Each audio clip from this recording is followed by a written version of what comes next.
मामलेदार श्री यशवंतराव महाराज यांचा इतिहास जाणून घेण्यासाठी व तुमच्या सर्वांपर्यंत पोहोचवण्यासाठी नाशिक जिल्ह्यातील सटाणामधील असलेले हे मंदिराच्या बाजूला खोल बागेत नंदी व महादेवाची पिंड व बाजूला श्री उपासनी कन्याकुमारी स्थान दत्त मंदिर देखील आहे।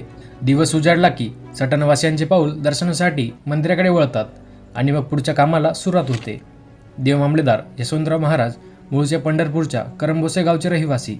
त्यांचे मूळ नाव श्री यशवंत महादेव भोसरेकर। 1869 साली बागलाण प्रांताचे मामलेदार म्हणजेच तहसीलदार म्हणून नियुक्ती करण्यात आली। सेवेमध्ये काम करत असताना अनेक गोरगरिबांची त्यांनी सेवा देखील केली। अनेक वर्ष रखडलेले तंटे त्यांनी काही वेळातच सोडवल्याने तेथील जनतेच्या मनामध्ये त्यांच्याविषयी आदर निर्माण झाला।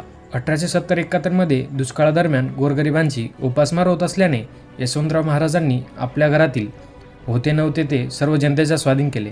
वयाच्या 58व्या वर्षी ते सटाणा येथे सेवानिवृत्ती झाले आणि काही काळ तेथेच वास्तव्य केले।